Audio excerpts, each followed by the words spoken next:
을 보면 기억하라 이런 단어들이 중요한 순간에 나오는 것을 볼 수가 있습니다. 하나님께서 언약을 기억하셨다거나 이스라엘 백성을 기억하셨다라고 하는 말씀이 나오면 항상 이스라엘 백성들을 큰 위기 속에서 구원하신 구원의 역사가 일어나는 것을 볼 수가 있습니다. 그래서 이런 기억한다 하는 말씀이 나오면 은혜를 입는 날입니다. 하나님께서는 우리를 기억하고 계시죠. 우리가 맺은 언약을 기억하고 계십니다. 그렇기 때문에 또 우리를 향해서도 하나님을 기억하라, 하나님의 은혜를 기억하라 하는 말씀을 하십니다. 그런 명령을 하시죠. 구약을 보면 큰 승리 후에, 예를 들면 에벤에셀 승리 같은 경우 에벤에셀이라는 기념비를 세우고 하나님을 기억하지 않습니까? 또 큰 은혜를 입었을 때도 제단을 쌓고 하나님께 예배하며 하나님을 기념하고 기억합니다. 이처럼 하나님의 은혜를 기억하고 기념하라 하는 말씀들이 많이 나옵니다. 왜 그렇게 하셨을까요? 기억은 영성을 만드는 중요한 기능을 합니다. 그래서 오늘 기억의 영성이라는 설교를 하려고 합니다. 무엇을 기억해야 하고 또 왜 기억해야 하는가 하는 것을 나누려고 합니다. 그래서 이 말씀을 통해서 하나님의 은혜를 늘 기억하고 상기하셔서 승리할 수 있기를 바랍니다. 첫째, 무엇을 기억해야 하는가? 우리의 구원 전 모습과 구원의 은혜를 기억해라 라고 말씀하고 있습니다. 11절을 보시면 그러므로 생각하라. 너희는 그때에 육체로는 이방인이요 손으로 육체에 행한 할례를 받은 무리라 칭하는 자들로부터 할례를 받지 않은 무리라 칭함을 받는 자들이라. 그때를 생각하라 이렇게 말씀하고 있죠. 그때를 기억하라 이 말입니다. 그때가 언제입니까? 에베소 성도들이 예수님을 믿기 전 그때를 기억하라 하는 것입니다. 그때에 이들은 언약 백성이 아닌 이방인이었습니다. 또 할례를 받은 무리들로부터 유대인들을 얘기합니다. 할례 받지 않은 자들이라는 그런 조롱을 당했던 그런 자들이었습니다. 할례는 언약의 표니까 이것도 언약 백성이 아니다 하는 그런 조롱이었고 그런 비난이었습니다. 자, 12절을 보시면 또 그때가 나오죠.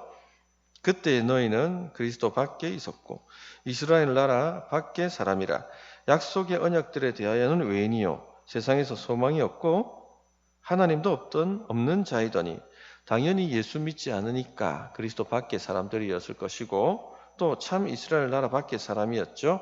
하나님 나라 밖에 사람들이었습니다. 언약에 있어서도 외인이었습니다. 한마디로 이방인이었다 이 말입니다.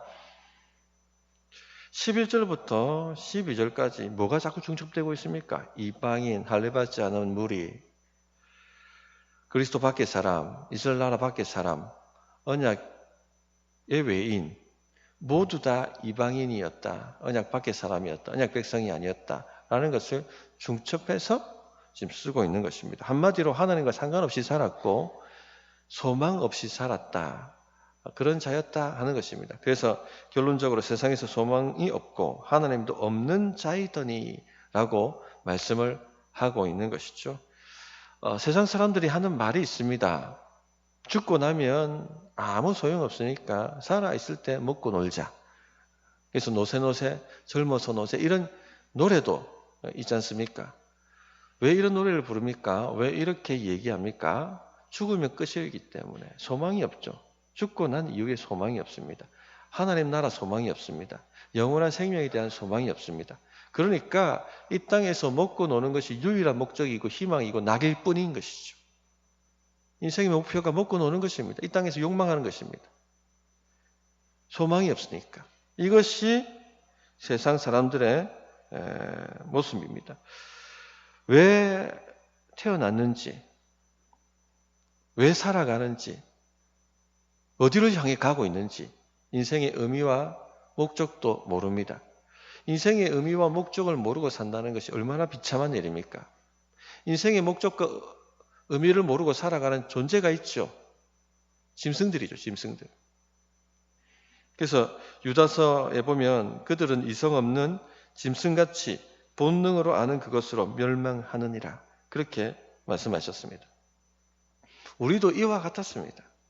예수님 믿기 전에 우리도 이와 같았죠. 어디서 와서 어디로 가는지, 왜 살아가는지 인생의 목적을 몰랐습니다. 소망도 없었습니다. 하나님도 없었습니다. 그냥 본능적으로 하나님을 비방하고 본능적으로 욕망하는 것을 욕망하며 그렇게 사는 것이 인생의 목표였고 목적이었고 의미였습니다. 이것을 기억하라는 것이죠. 그런데 하나님의 그 큰 은혜로 인해 우리가 하나님의 백성이 되었고 구원받는 백성이 되었습니다. 13절이 이제는 전에 멀리 있던 너희가 그리스도 예수 안에서 그리스도의 피로 가까워졌느니라. 그리스도의 밖에 저 멀리 있던 사람이 이제 주의 피로 말미암아 하나님 가까이 하나님의 자녀가 되었다. 그렇게 말씀하시고 있습니다. 이것을 기억하라는 것입니다. 부지런히 기억하라는 것입니다. 성도님들, 우리 이 과거 모습과 하나님의 이 구원의 은혜를 기억해야 합니다. 구약에도 보면 하나님께서 이스라엘 백성들을 애굽에서 종살이하던 그들을 큰 권능의 팔로 건져내시고 난 다음에 주신 명령이 있죠. 이게 뭔지 아십니까? 기억하라는 것입니다. 신명기 15장 15절에 보면 너는 애굽 땅에서 종되었던 것과 내 하나님 여호와께서 너를 속량하셨음을 기억하라. 그것으로 말미암아 내가 오늘 이같이 내게 명령하노라. 이렇게 말씀하고 있습니다. 애굽 땅에서 종되었던 것, 과거의 그들의 모습입니다. 그걸 기억하라는 것입니다. 그리고 하나님께서 너를 속량하셨다는 것, 그 기억하라는 것입니다. 즉 구원이죠. 구원의 은혜. 성도님들, 기억은요 기독교 영성의 핵심입니다. 우리가 지금 예배를 매주일 드리지 않습니까? 이 예배의 핵심이 뭔지 아십니까? 기능이 기억이에요. 기억. 예배 모든 요소가 하나님의 은혜를 기억하게 만들기 위해서 구한된 것입니다. 우리가 오늘 찬양을 드렸습니다.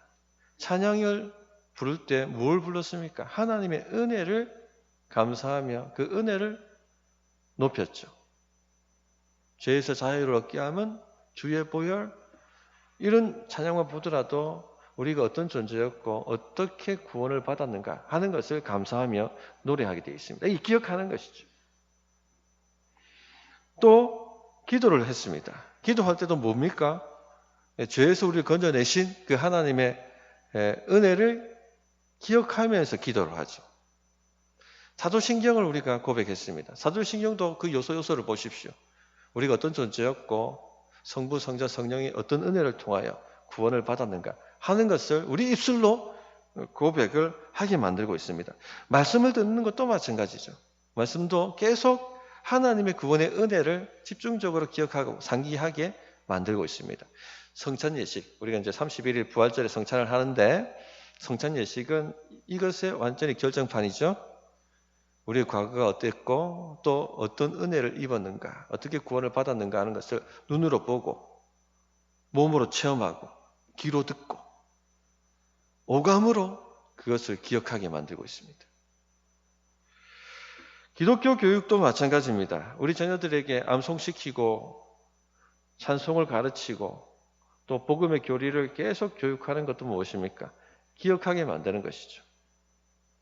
하나님의 은혜에 대해서. 모든 것이 이렇게 구성되어 있습니다. 마음으로 몸으로 기억하게 하는 것입니다.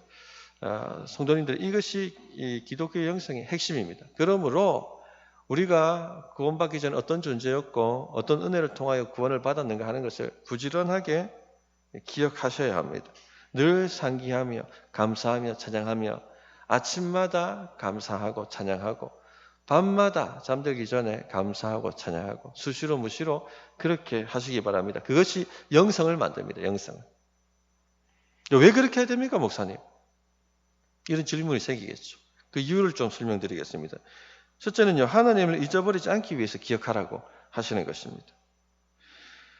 우리의 옛 모습과 하나님의 구원의 은혜를 잊어버리게 되면요, 결국 하나님을 잊어버리게 되고 하나님을 떠나게 됩니다.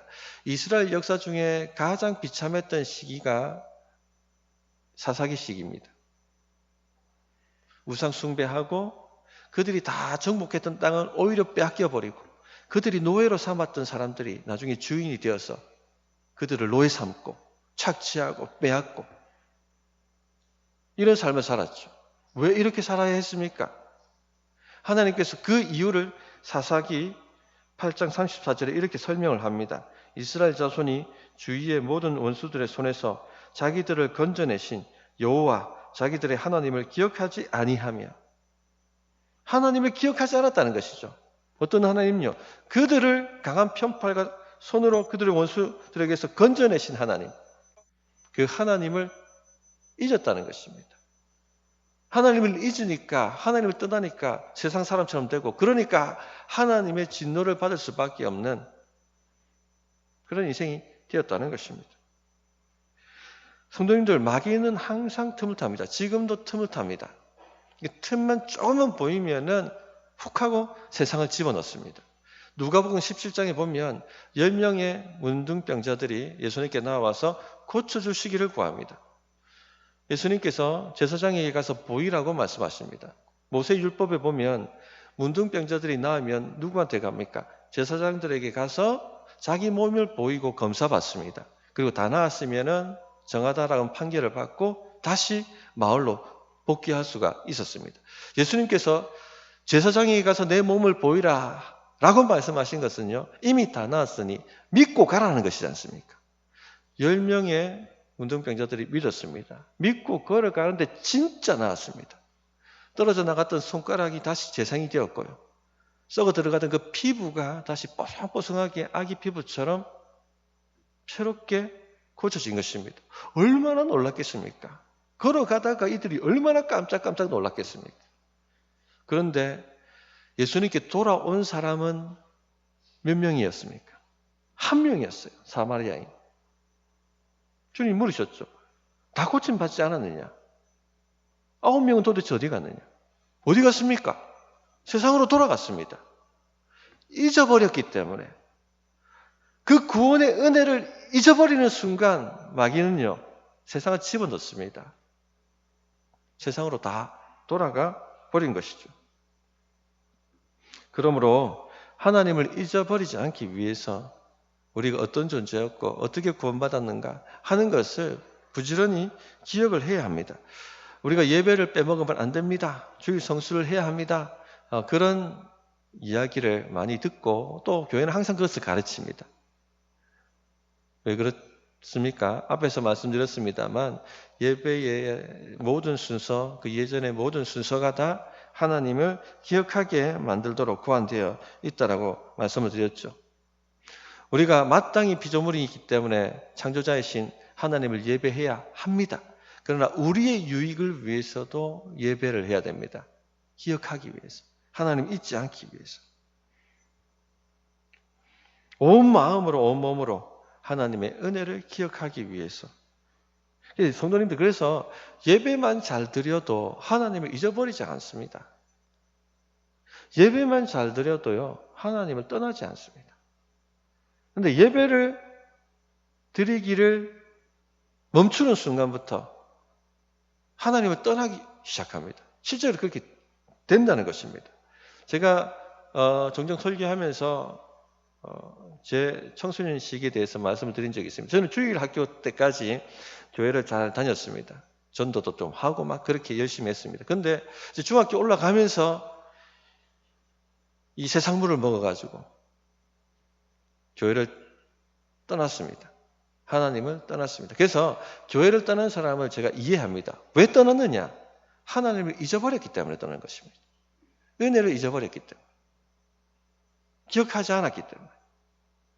주일 한 번 빼먹고 주일 두 번 빼먹고 하다 보면 잊어버립니다. 그게 몇 달이 되면요, 까마득하게 잊어버려요. 생각하는 것이 세상 사람들과 똑같이 되고요, 말하는 것이 세상 사람들과 똑같이 되고요, 욕망하는 것이 세상 사람들과 똑같이 됩니다. 세상이 완전히 내 안에 들어와 버리게 된 것이죠. 하나님을 그렇게 잊어버리는 것입니다. 성도님들, 하나님을 부지런히 기억하셔야 됩니다. 또 왜 기억해야 되는가? 우리가 교만해지지 않기 위해서 기억해야 됩니다. 11절 말씀을 다시 한번 보시면, 손으로 육체에 행한 할례를 받은 무리라 칭하는 자들로부터, 이들은 유대인들을 얘기합니다. 할례를 받지 않은 무리라 칭함을 받는 자들이라. 이렇게 조롱을 당했다는 것입니다. 유대인들에게는요, 세상에 두 종류의 사람들만이 있다고 생각되어졌습니다. 유대인이냐 이방인이냐, 할례 받은 사람이냐 할례 받지 못한 사람이냐, 즉 언약 백성이냐 아니냐, 이렇게 사람들을 구분했습니다. 그래서 자신들은 너무 잘났기 때문에 하나님께서 택하셔서 하나님의 백성이 되었고, 나머지는 다 모자란 사람들이기 때문에 하나님께서 택하지 않고 저렇게 버려두셨다라고 그렇게 생각했죠. 완전히 선민의식에 사로잡혀가지고 교만했습니다. 그래서 이방인들을 보면은 지옥의 땔감들이라고 생각을 했죠. 다 지옥에 들어가가지고 지옥불을 팔팔 태울 땔감들이라고 여겼습니다. 또한 이방인들은 짐승이었습니다. 하나님도 모르는 짐승들이라고 생각해서 개들이라고 욕을 했죠. 조롱을 했습니다. 이들과는 식사도 같이 하지 않았고요. 이들 집에 들어가지도 않았습니다. 부정탄다고. 그리고 이방인들을 집에 초청하지도 않았습니다. 더러워진다고. 예전에도 우리나라에도 그런 게 좀 있죠. 부정탄다고 집에 좀 우리로 치면은 아닌데 예수 믿는 사람이 들어오면 부정탄다고 막 소금 뿌리고 막 그런 식으로 핍박을 하지 않았습니까? 그렇게 유대인들이 했다는 것입니다. 이런 사람들이 우리 주변에 있다고 생각해 보십시오. 어떻습니까? 완전히 교만의 끝판왕이라고 생각하지 않겠습니까? 이 정도로 교만한 사람들이 유대인들이었습니다. 근데 사실 유대인들이 자랑할 거리가 있습니까? 자랑할 거리가 없는 민족입니다. 하나님께서 자랑할 거리가 없는 민족을 하나님의 백성으로 삼으신 거예요. 신명기 7장 7절을 보면 여호와께서 너희를 기뻐하시고 너희를 택하심은 너희가 다른 민족보다 수요가 많기 때문이 아니니라. 너희는 오히려 모든 민족 중에 가장 적으니라. 이렇게 말씀하셨어요. 내가 너희를 택한 이유는 너희 민족 수요가 많기 때문이 아니다. 수요가 많다, 숫자가 많다는 것은 고대에는 굉장히 크고 대단하고 위대하다라고 여겨졌지 않습니까? 오늘날도 마찬가지죠. 숫자가 많으면 굉장히 위대하다고 생각합니다. 그렇죠? 하나님께서 이스라엘 백성을 택하신 이유가 그들이 숫자가 많아 대단하고 위대하고 엄청난 민족이었기 때문에 택하신 것이 아니란 얘기입니다. 그들은 애굽의 노예였습니다. 비참한 삶을 사는 종들이었습니다. 그런 그들을 하나님께서 하나님의 백성으로 택하여 애굽을 징벌하시고 가나안 땅을 정복하게 하셔서 하나님의 나라를 만들게 하신 것입니다. 자랑할 거리가 없는 것이요. 밤낮 찬송해도 모자랄 민족이 이스라엘 민족입니다. 하나님의 은혜를 기뻐하고 밤낮 그 은혜에 감사하며 경배해도 모자랄 민족이 바로 이스라엘 민족입니다. 그런데 이들이 하나님의 은혜를 잊어버렸어요. 하나님의 은혜를 잊어버리고 교만해진 것입니다. 자기가 잘나서 이렇게 하나님 선택을 받았고 나머지는 다 짐승들이고 지옥의 땔감들이고 부정타는 사람들이고 그렇게 무시하고 깔봤던 것입니다. 하나님께서는요, 이스라엘 백성들이 하나님의 은혜를 알고 겸손히 하나님의 은혜를 찬양하는 민족이 되게 하셔서 그 민족을 보고 이방인들이, 다른 민족들이 하나님께 돌아오기를 원하셨습니다.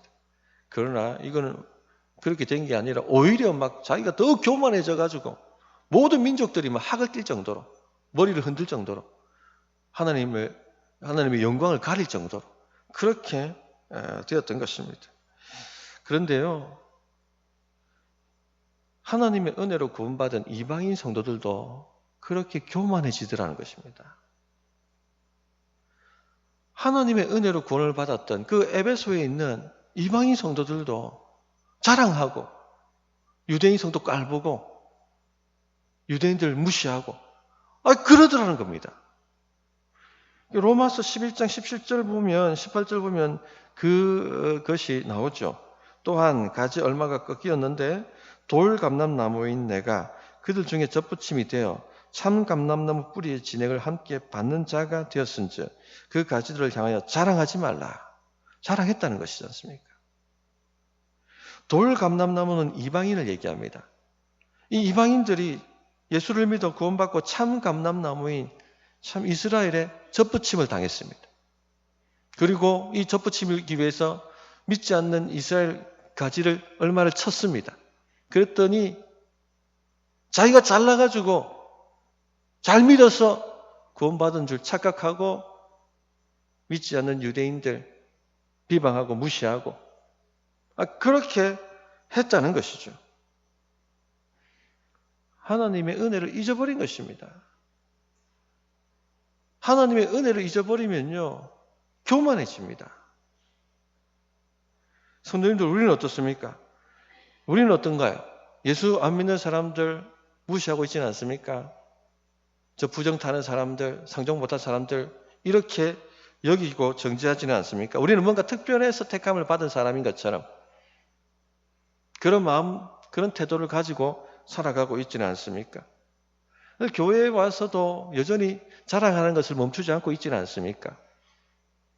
우리 가문이 얼마나 대단한지 자랑하고 있지는 않습니까? 내가 세상에서 얼마나 출세했는지 자랑하고 있지 않습니까?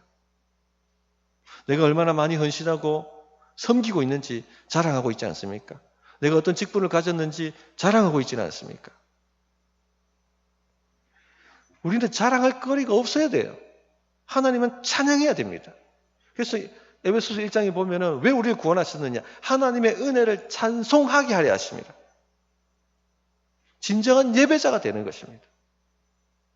그런데 하나님의 은혜를 잊으면은요, 사람이 교만해져요. 막 자랑하기 시작합니다. 어떤 목사님이 계셨는데 개척을 하셨어요. 이분은 참 헌신하셨어요. 참으로. 죽을 고비도 몇 번 넘기시면서 수고하셨고 자신의 재산도 팔아가지고 교회에다가 헌금하고 그렇게 열심히 목회를 하셨습니다. 결국 교회는 성장했고 목회는 성공했습니다. 그런데 그때부터 이분이 이상해지기 시작했어요. 교회의 모든 것을 다 이분이 그냥 마음대로 주무르기 시작하셨어요. 그리고 부교육자들 하대하고 인격 모독하고 소위 오늘로 말하면 갑질하고 그렇게 하셨습니다. 이분과 함께 개척하셨던 분이 하시는 말씀이 저분이 저런 분이 아닌데 저분이 천사 같은 분이었다고. 그런데 어떻게 저렇게 됐는지 정말 이해가 가지 않는다고. 그렇게 말씀하시는 걸 들었습니다. 왜 그렇게 될까요? 사람이요, 교만하면 괴물됩니다. 교만이 들어오기 시작하면요, 사람은요, 괴물되기 시작합니다. 이 교만이 틈타지 않게 만드는 방법이 뭡니까? 하나님의 은혜를 부지런히 기억하는 것밖에는 방법이 없어요. 우리가 어떤 존재였고 어떤 은혜를 통해서 구원을 받았는가 하는 것을 부지런히 기억할 때만 교만을 이길 수가 있습니다. 마지막으로 왜 기억해야 되는가? 하나님의 말씀을 기쁨으로 순종하기 위해 기억해야 합니다. 신명기 5장 15절에 보면 이런 말씀이 있어요. 너는 기억하라. 내가 애굽 땅에서 종되었더니 과거죠. 내 하나님 여호와가 강한 손과 편팔로 거기서 너를 인도하여 내었나니 구원이죠. 이걸 기억하라 합니다. 그러므로 내 하나님 여호와가 내게 명령하여 안식일을 지키라 하느니라. 하나님의 은혜를 기억하라. 그리고 그러므로 그 은혜를 기억하는 그 힘으로 안식일의 명령을 지키라. 그렇게 말씀하고 있습니다. 우리가 하나님 말씀 따라 살아야 한다. 하나님 말씀을 순종해야 한다는 것은 너무나 잘 알고 있습니다. 그런데 성도님들, 하나님 말씀 따라 사는 것이 쉽습니까? 어렵습니까? 이구동성으로 어렵다고 얘기합니다. 왜 어렵습니까? 우리 안에 남아있는 죄 본성하고 부딪히기 때문에 어려운 것이죠. 우리가 욕망하는 것과 하나님의 뜻하고 부딪히니까 어려운 것입니다. 또 세상살이하고 부딪혀요. 말씀 순종하고가. 그래서 우리는 어렵다라고 생각을 합니다. 안식일 말씀만 생각해 보십시다. 오늘로 치면은 주일성수입니다. 주일성수가 왜 어려울까요? 의무감으로 억지로 하니까 어려운 것입니다. 세상의 모든 일 억지로 하는 것 어렵습니다. 억지로 시키면요, 하기 싫어요. 괴롭습니다. 주의 성수하라는 말씀 순종하는 것도 억지로 하면은 그것만큼 고역이 없습니다. 괴로운 일이죠. 예배 안 드리고 봄바람 분다고 놀러 가겠다고 차 타고 가다가 큰 사고를 만나가지고 주간자실에서 몇 번 수술하고 겨우 살아난 사람이 있지 않습니까? 김기동 집사님. 그런 간증 들으면 막 겁이 나죠. 아, 나 예배 빼먹으면 안 되는구나 싶어가지고. 그래서 예배를 드립니다. 그런 건 의무감에 드리는 거죠. 예배가 고역입니다. 또 어떤 분들은 엄마 눈 때문에, 아내의 잔소리 때문에 마지못해 나와가지고 예배하는 경우도 있습니다. 얼마나 힘들겠습니까? 저 이해합니다. 오늘따라 목사님 설교는 왜 이렇게 긴지, 오늘 돼지가 4개나 있네? 몇 분 하시겠다는 거야? 이런 마음이 막 올라오죠. 짜증이 올라옵니다. 게다가 주보 보니까 또 예배 후에 또 다른 순서가 있네, 뭐가. 발표회도 있고, 오늘은 없습니다만. 폭발하는 거예요, 그러면. 마음에서. 얼마나 힘들겠습니까, 예배가. 그런데 놀랍죠. 하나님의 은혜를 알면 이렇게 어려운 것이 너무나도 쉬워집니다. 하고 싶어집니다. 말려도 나오죠. 오지 마라 해도 나옵니다. 순종이 쉬워져요. 그래서 하나님께서 기억하라고 말씀하시는 것입니다. 봉사도 쉽죠. 은혜와 감격이 있으면 하고 싶어집니다. 이 봉사도 하고 싶고 저 봉사도 하고 싶고 안 시켜줘서 문제지. 찬양을 하나 생각해 보십시다. 찬양 하나 부르는 거. 은혜가 없으면요, 찬양 부르고 싶어 하지 않아요. 찬양 부르는 게 괴로워요. 입도 달싹하지 않습니다. 유행가는 막 감정 실어가지고 엄청나게 막 확 부르지 않습니까? 노래방 가면 거의 가수급 아닙니까? 그렇게 온몸을 짜내서 모든 에너지를 따내가지고 막 부릅니다. 그런데 찬양 부르려면 입이 딱 닦여요. 꿈쩍하지 않습니다. 돌덩이 같아요. 은혜가 없기 때문에, 은혜를 모르기 때문에. 근데 은혜를 알면 어떻게 돼요? 밤낮 불러도 늘 아쉬운 마음뿐이네. 쉬워지는 겁니다. 이게 차이예요, 이게 차이.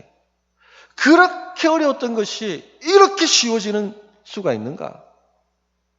은혜가 오면은, 은혜를 기억하면 그렇게 쉬워지는 것입니다. 그래서 네가 종되었고 하나님이 강한 편팔로 너를 구원해내신 것을 기억하라.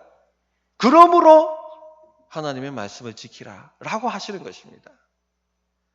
성도님들, 하나님의 그 은혜를, 구원의 은혜를 부지런히 기억하십시오. 은혜의 감격이 있으면 신앙생활이 즐겁고 재미가 있습니다. 그러나 그 감격이 사라지면 신앙생활만큼 괴로운 게 없습니다. 고역인 것이죠. 기억의 영성입니다. 이 기억이 우리 영성을 만듭니다. 우리 구원받기 전에 우리의 모습이 어떠했는가? 하나님께서 우리를 어떻게 구원하셨는가? 하는 것을 부지런히 기억하십시오. 그러할 때 하나님을 잊어버리지 않습니다. 하나님의 은혜를 까먹기 시작하면 그때부터 하나님을 떠나기 시작합니다. 점점 교회와 멀어집니다. 세상으로 다시 돌아가게 되어 있습니다. 또 하나님의 은혜를 잊어버리면 다 자기가 잘나서 잘된 것 같이 여겨져요. 교만이 들어옵니다. 어깨를 으쓱거리고 남들 다 아래로 깔보기 시작합니다. 그렇게 교만 덩어리가 되고 괴물로 바뀌게 되는 것입니다. 은혜를 잊어버리면요, 그때부터 신앙생활이 재미가 사라지고 신앙생활이 큰 짐처럼, 무거운 짐처럼 여겨지기 시작합니다. 의무감으로 마지못해서 하게 되는 일이 되는 것이죠. 그러므로 성도님들, 부지런히 주의 은혜를 기억하셔서 늘 기쁘고 즐거운 하나님의 사랑을 받고 복을 받는 그런 신앙생활 하시기를 부탁드립니다. 자, 어떻게 응답해 될지 1분간 기도하십시다.